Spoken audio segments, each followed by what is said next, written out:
একটা বৃষ্টি ভেজা ঠান্ডা ওয়েদার, স্লো মর্নিং আর নস্টালজিয়া। ব্রেকফাস্টে চাউমিন বানিয়েছিলাম সেদিন। ভোরে ভীষণ বৃষ্টি হয়েছিল, তার ফলে মাথাও ঠান্ডা।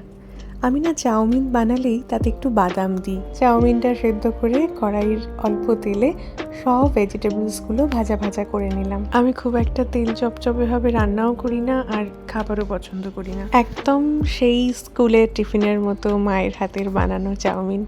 যদিও এইভাবে চাউমিনে অনেকে আলু দেয়, আমি চাউমিনে আর আলুটা দিই না। সবজিগুলো ভাজা ভাজা হয়ে গেছে গল্প করতে করতে। দুটো ডিম ফাটিয়ে দিয়ে দিলাম, দেন বাদামটাও দিয়ে দিলাম সঙ্গে, সাথে অল্প নুন, মরিচ, একটু জিরে গুঁড়ো, একটু ধনে গুঁড়ো। অদ্ভুত লাগলো শুনতে, দিয়ে দেখো কখনো। বাস, ওপর থেকে একটু সস আর শসা কুচিয়ে নিয়ে গরম গরম এনজয় করো। গোপাল ভাঁড় দেখতে দেখতে সেই ছোটবেলার মতো চাউমিন। সুন্দর সকাল একটা।